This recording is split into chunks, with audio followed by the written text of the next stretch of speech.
Hello, Pomona. My name is Jesus Sanchez. I am the founder and executive director of Gente Organizada. We're doing a follow-up video to just educate our community on our budget, but specifically youth services, right? So at the June 15th, 2020 City Council meeting, the city presented a budget that claimed it was spending close to $17 million on our young people. We, as an organization, questioned that claim. One, because we don't see the work being physically done out in the communities.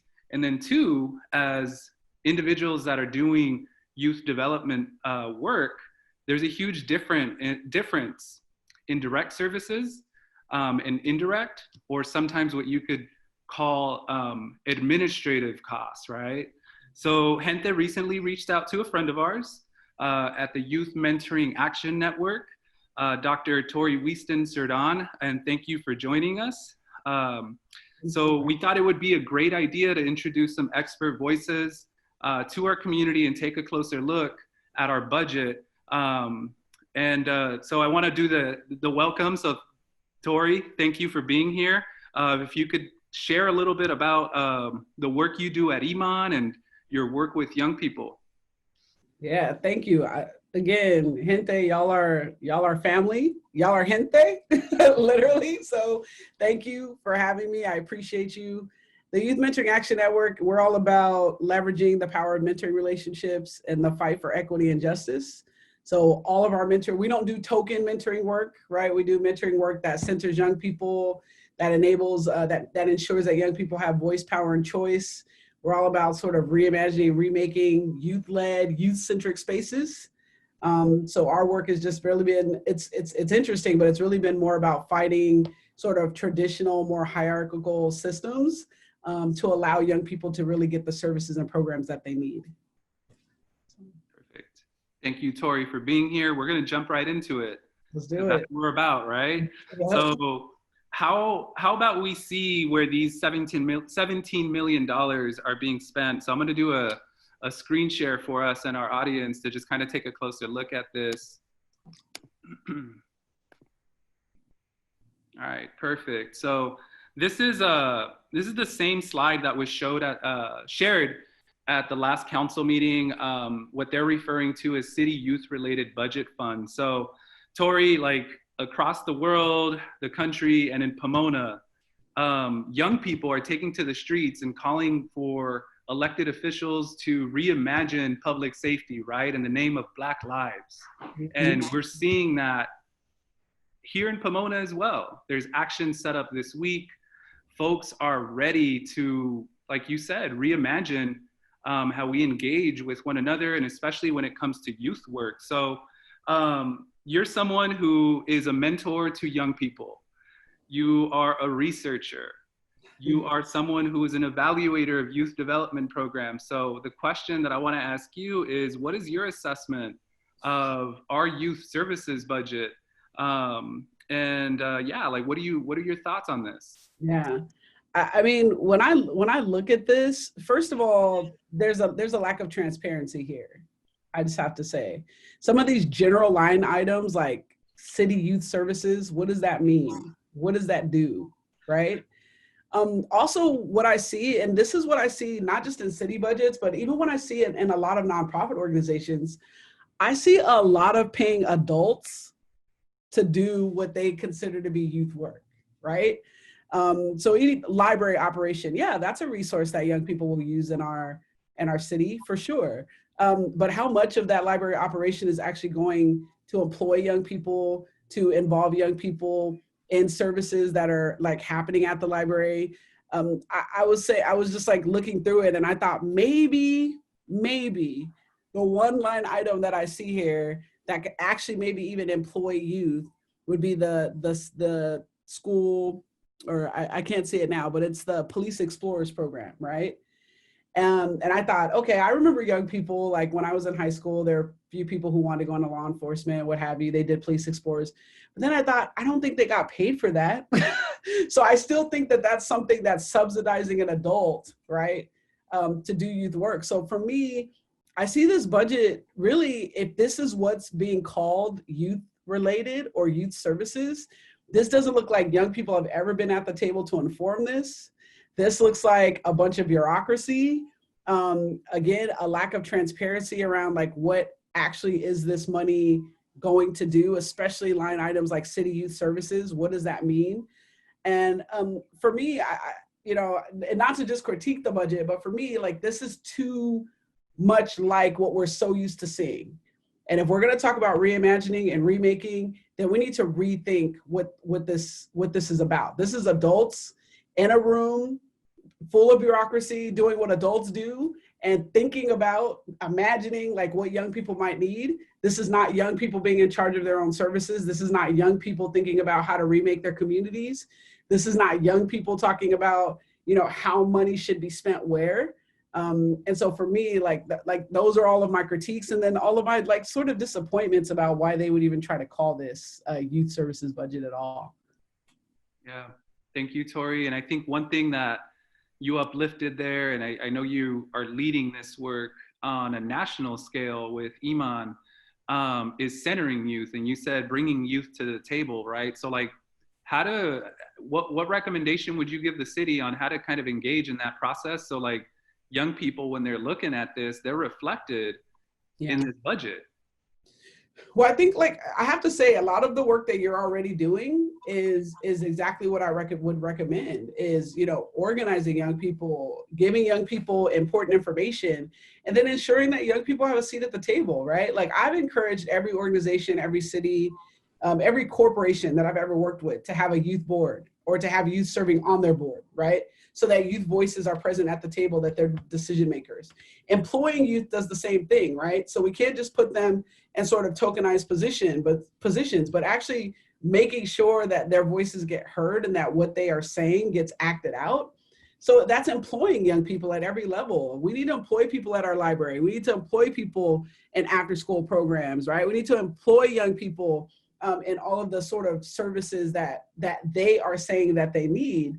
They should be at the table saying, oh, by the way, like if you're going to have a youth summit, you should probably have it on a Saturday because otherwise we're in school, right? Or it should be during the summer, right? Because what you get when you have a bunch of adults sitting at the table, again, are adults talking from their perspective, from their everyday lived experiences. And you're not doing things or seeing things in ways that young people would. And so like for us at YMAN, we've got young people at every single level of the organization, from the board to employees to, you know, we contract young people to do work. We pay them to facilitate and organize things. And that keeps us on the pulse of what young people want and what young people need. So we don't ever feel out of touch, because it's not me, like I'm even young, but it's not me as a 38-year-old saying, oh, here's what that 16-year-old needs. There's a 16-year-old at the table saying, oh, well, you know, the last time my homies and I were talking about this situation, this is what came up. And so this is an idea that like maybe we can flesh out. I think that's more important than anything, is to just center young people to actually listen to them. Love that. Love that. So you're a fundraiser too within your role at YMAN. And that is one of those big responsibilities in leading a nonprofit, right? Yep. So when the city presented this, the mayor also announced that they're going to be hiring a grant writer to seek foundation and kind of government funding. With so much of the funds that we're looking at in front of us, like tied up in potentially like operational cost or administrative costs, like how do you think our city's going to do convincing others, potentially even foundations, in investing in the city to do youth work if this is what they're presenting? I mean, everyone in the nonprofit world knows that you usually have to show that you're able to do this work before somebody will give you money to do work, right? So we've all been through this process of like, here's what our programming already looks like. Here are testimonials. Here's like an evaluation of our program, right? All of these things that nonprofits and sometimes they're, you know, I will honestly say they are hoops to jump through, but these are things that nonprofits have to do on a regular basis to show that they're worthy of money, right? And so when I look at this budget, I mean, again, there's a lack of transparency in it in the first place. So I don't know what they do.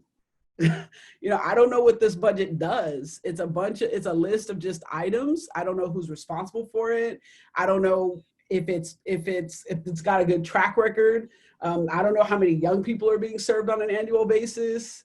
I don't know what based on that number of young people being served, I don't know what it costs per young person to provide these services.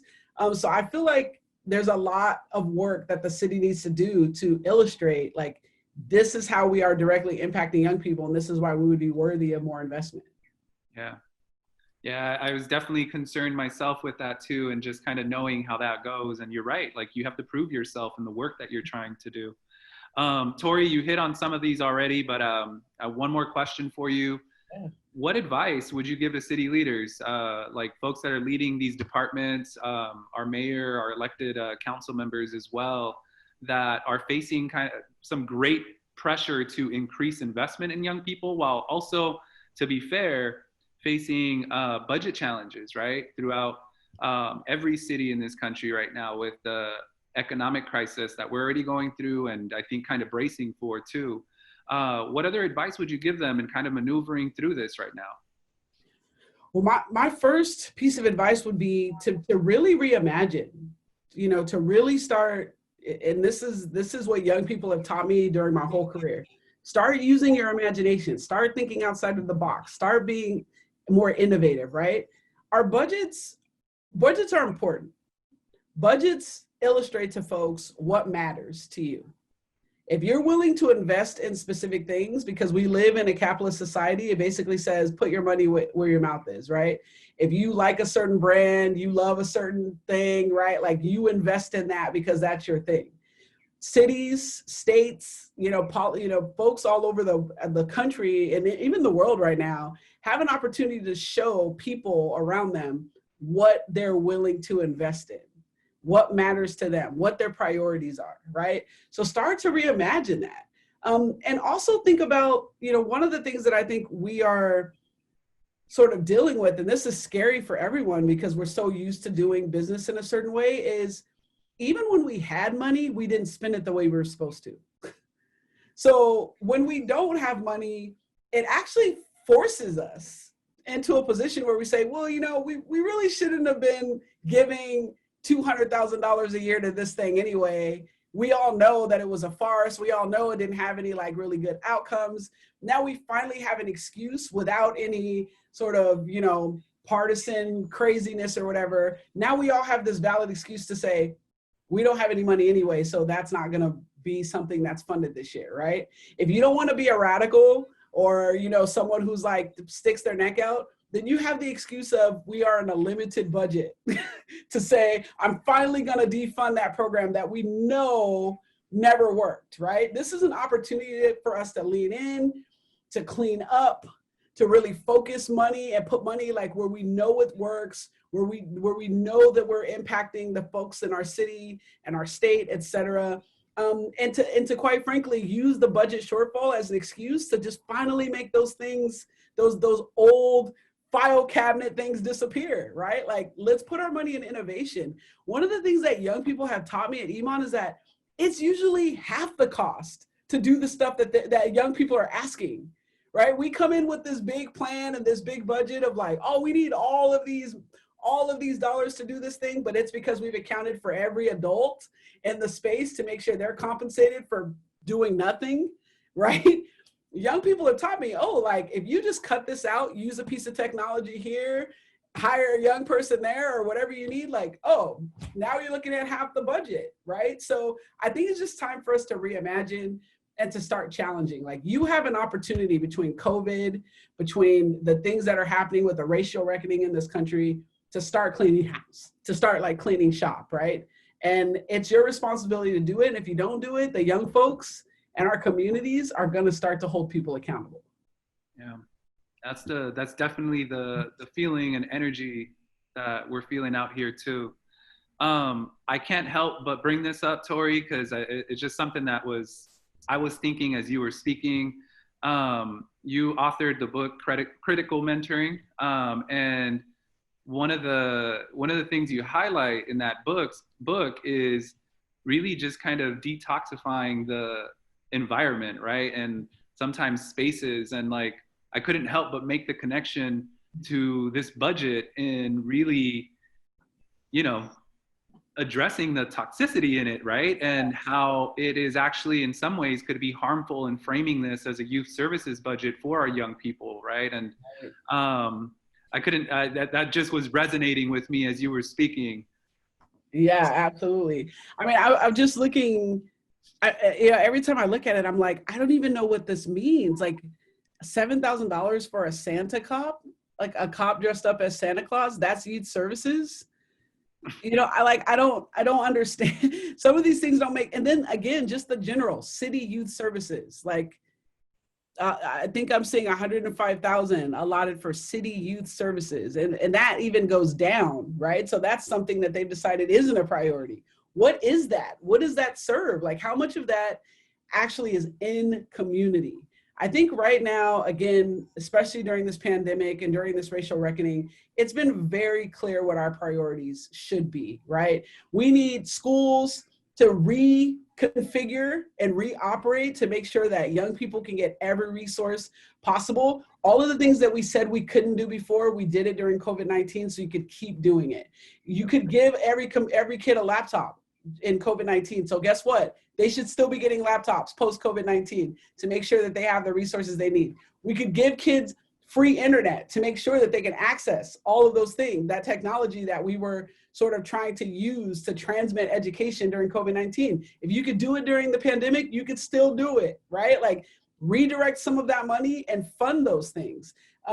Health and wellness. We know that mental health, anxiety, like, these are issues, depression, these are issues for our young people. We need to get rid of school resource officers. And guidance counselors are fine. I'm not gonna say that the guidance counselors don't have a place, but at this point, we need therapists. We need LMFTs in schools, right? Like, we've already advocated for guidance counselors enough. Cool, we got them. We need actual mental health professionals on campus that can start supporting young people as they deal with real-time issues. That's something to invest in. Programs like yours, where young people can work outside, right? Where they can get involved, where they can be civically engaged, they can learn how to be the next generation of whatever. Those are the things we need to invest in. And now's the time to do that. We did it during COVID-19. We can keep doing post-COVID-19. Yep, I love that. You're absolutely right. We're resilient, right? And sometimes we use kind of justifications for different actions, and I think we're telling on ourselves, right? The amount of things that our systems are able to do, and sometimes not do either. It's highlighted both. Dr. Torie Weiston-Serdan from Youth Mentoring Action Network, I want to thank you for your work, for being here, for chiming in on what's happening here in Pomona related to our budget. So thank you so much for doing this interview. Just a quick reminder for our folks that are watching, the City Council is expected to vote on our budget on June 29th, 2020. We're going to be encouraging folks to participate, to do your part and be civically engaged and take a stance and really send a message to our elected officials that there's a lot of us in Pomona that want to reimagine our community and reimagine what youth services actually looks like too. So thank you for watching. Thank you, Torie, for being here. Thank you for having me.